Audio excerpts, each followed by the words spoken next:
Well, good evening, everybody. Usually I do this first thing in the morning, but with the new nurse, I don't get to do that. But I like her. She did a great job. She's removed a lot of stress from me on the weekend. A lot of stress. And I was like, I hope you come back. And as it turns out, she's actually someone who works with Michael every day during the day at the Opportunity Center where he goes. So she's familiar with him. And I can tell that he was used to her. And I was saying, I told her, I said, I could tell something was going on because usually when there's someone new, Mikey, you could tell he's not into it until he gets into it. But he was acting like her, like he's known her for a while, and it made sense to me. So, but it is, got a candle lit. I'm going to say some prayers. Let's see what time it is. Oh, 10:02 p.m. Sunday, October 17th, 2021. And we're done with the 30s. This is 100. Why did I do that? 140 days later. But I just noticed something is that, I'm off. See those two dots? I'm off this weekend, Halloween weekend. I got that Thursday and Friday off. But I put this Roman numeral 5 over here. Believe it or not, 10 days away from 5 months. That's going to be day 150. 5 months of sobriety. And then just a month later, Thanksgiving weekend is going to be 6 months. How's about? Then that's a Thanksgiving right there. That's a true Thanksgiving.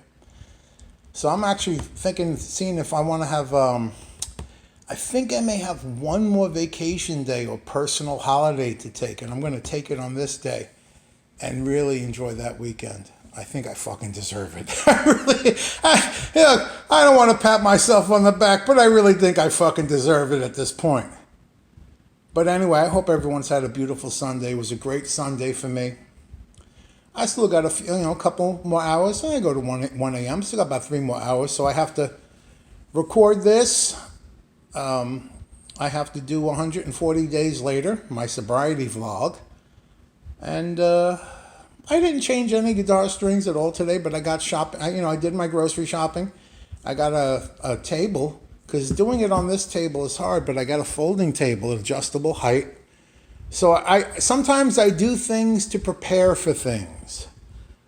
So, but anyway, hey, it's 140 days later. Hey, Michael screaming. I just put him in bed. He don't want to go to bed.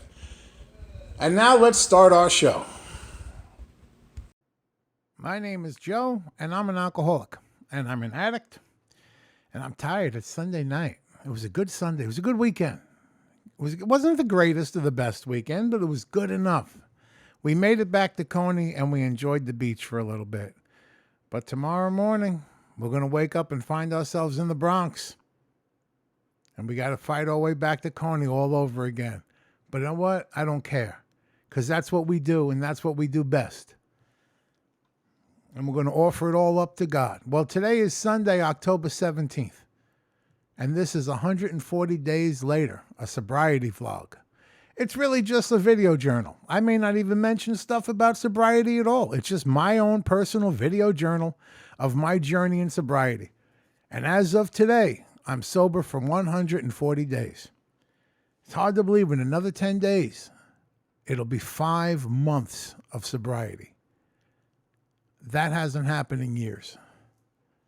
And this time it's happening right, because this time I realized, well, I'm an alcoholic. And I don't stop because I just want to stop for a while and I can control it. I can never control this. This is God helping me. And I'm not taking that for granted. Same thing with my eating. Holy smokes. I've lost over, about 130 pounds now? Somewhere between 100 to 130 pounds. And that's just so far. I'm not talking my entire life. But I got 3 CSATs yesterday on a Saturday. I got 2 today on a Sunday. And that always makes my supervisor laugh her ass off. She goes, you leave such, because it's kind of unheard of. She goes, you leave such a positive, lasting impression on people that they're taking time on their weekends to fill out a survey for you.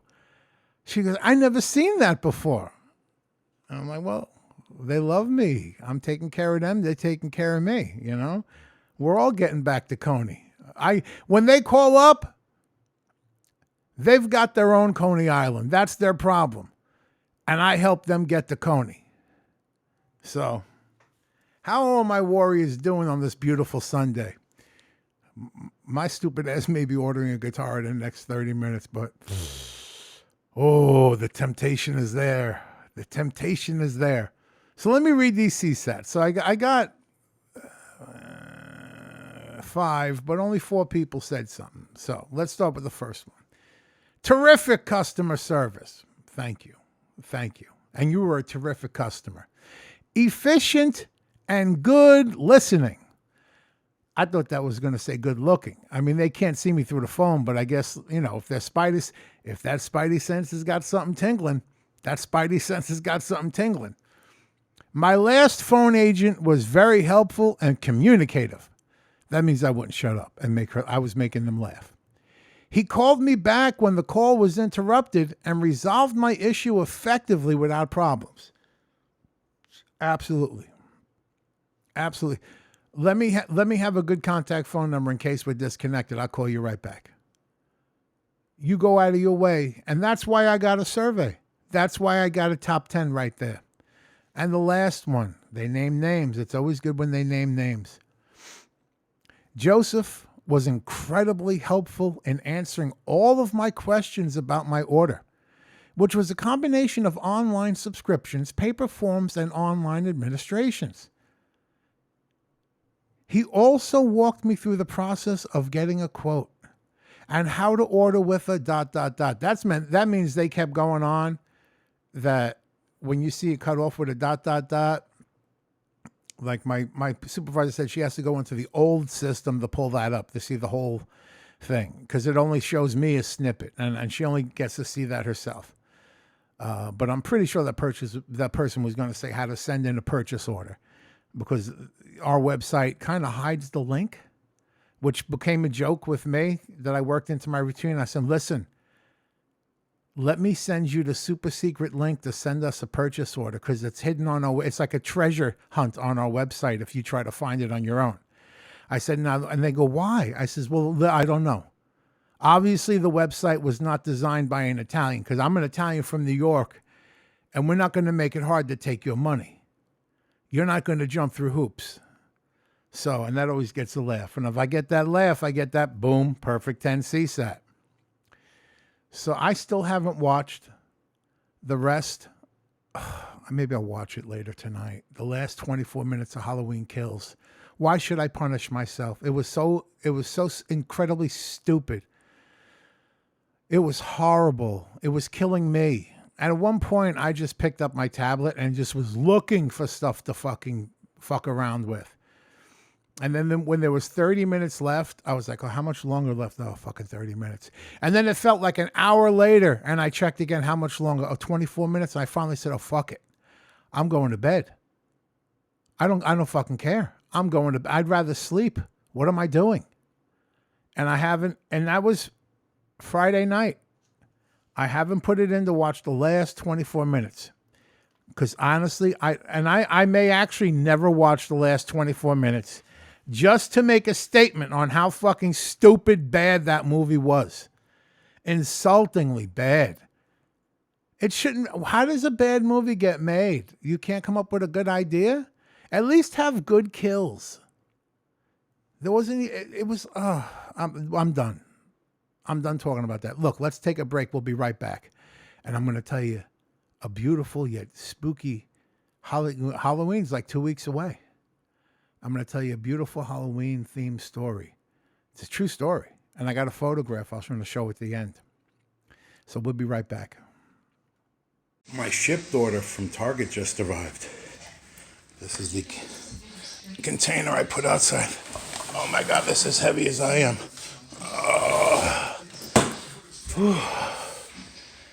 I'm going to unload this here. I hope everyone's having a beautiful Sunday.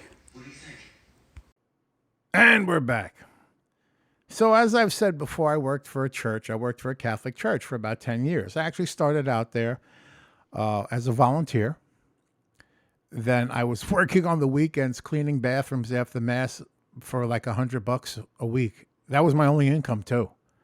When I tell you my ass was poor, my ass was poor. And, eventually I'd pick up a little work doing this, a little, hey, we need some help with that. And eventually I got put on the payroll. And I got, I was hired as never made it past part-time because they did not want to part with the benefits. Bless their hearts. But that's neither here nor there. So, in a church, especially a Catholic church, every Saturday and Sunday, you have, other services other than Mass and confession and those things. You have baptisms on Saturday morning. Then usually there's like a funeral.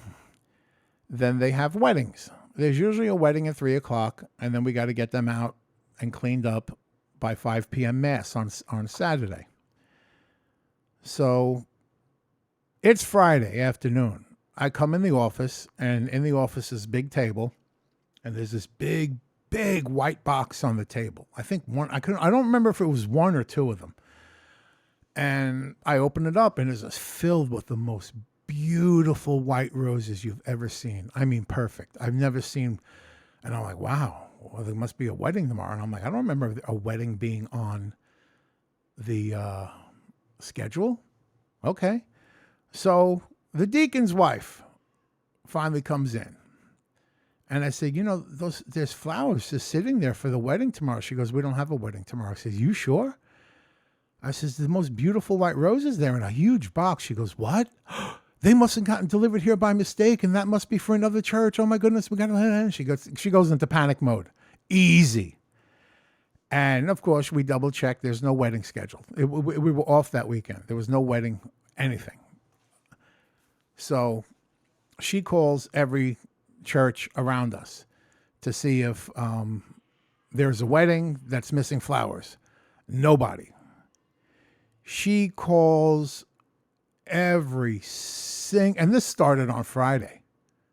She calls literally every single florist because,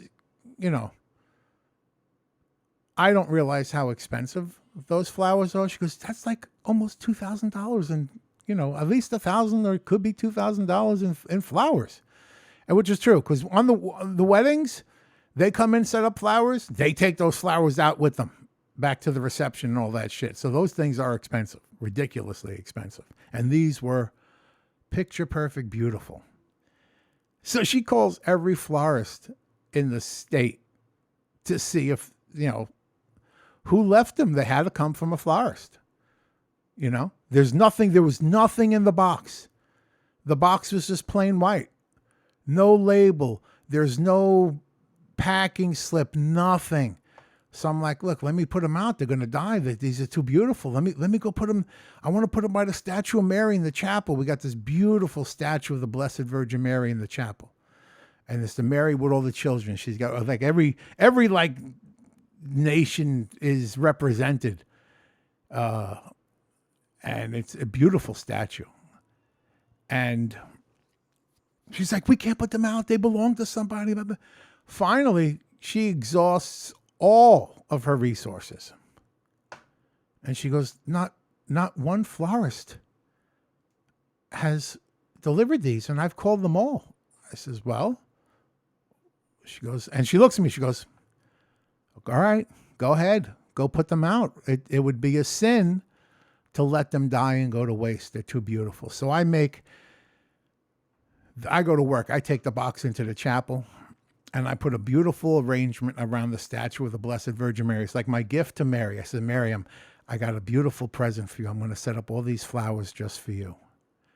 And I'm as happy as a dog running in the summer grass. I don't want to say pig and you know what. And I'm going to show you the photo. I'm going to put the photo up now, and I'm going to keep it up. So I made this beautiful arrangement around the statue. It was beautiful. The flowers, beautiful. The deacon's wife takes a photo. Eventually, we find out what happened. And this is the old Twilight Zone moment. There had been a wedding scheduled for that Saturday. I remember weddings have to be scheduled like a year in advance. That's how you do it, because you don't just come in and say, I need the church Saturday, and oh yeah, sure. No, that don't happen, especially within prime time. And that's probably why we had that open Saturday, because the wedding that was scheduled had gotten canceled. So this young girl was scheduled to be married that Saturday, but I think like months before, she was killed in a car accident with her father. They were driving somewhere and they were both in an accident and they both died. So how's that? There's your do do do do do do do do do do do. And these flowers show up on the day she was supposed to be married. So that's my story. Kind of little, I don't know if you call it creepy, but it was, yeah, I thought that was great. I'm like, oh, and I love that shit. I love any kind of paranormal stuff. But that's a beautiful one. And I put them out, you can see them all out around the statue of the Blessed Virgin Mary. But yeah, she was supposed to get married. She was killed in a car accident with her father like 6 months before. And I'm telling you right now, the deacon's wife is diligent. She's diligent to the point of being annoying. When she said she called every florist in Florida, she called every florist in Florida. Trust me, she has them on a Rolodex, and she even looked them up in the yellow pages. The ones she didn't know herself, she looked them up in the yellow pages. And that's it. So that's my Halloween story. We're 2 weeks away. I got other stories. I'll be dropping some. But yeah, there was something else that happened at her church once. I'm going to save that for one day this week. The thing that walked past me that wasn't there. I loved locking up the church at night, but when the lights went out, even though you're in a church, that motherfucker was spooky. And I would just walk sometimes just like with my eyes straight down, looking at the carpet. Just get me the fuck out of here. I don't want to see something. I don't want to see somebody praying that wasn't there a minute ago, because they will stop in to pray. And I'm not meaning people will stop in to pray. But, all right, listen, God bless every single one of you. Hope you enjoyed the story. I hope you enjoyed your weekend, your brief stay at Coney Island. Join me tomorrow as we all wake up in the Bronx and fight our way back to Coney again. So remember, my warriors, like Padre Pio always says, pray, hope, and don't worry. And if you pray, hope, and don't worry, like a Vulcan, you're going to live long and prosper. And like my little man, Tiny Tim, always likes to say, God bless us all, everyone. And God bless every single one of you too. Come back tomorrow for 141 days later. Good night. Good morning. It's 11:41 a.m. It's a Sunday morning. Look at my bed head.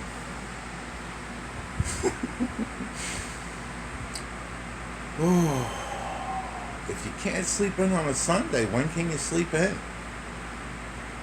I'm going to get the day started, but I'm going to take a nap. Then I'm going to get the day started again.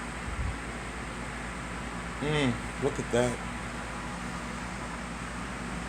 Oh, is that pretty? I hope everyone's having a day as beautiful as I look. And I don't want to wish that on nobody. Maybe the devil. I said, hey, let's get 130. 30's a fucking gun.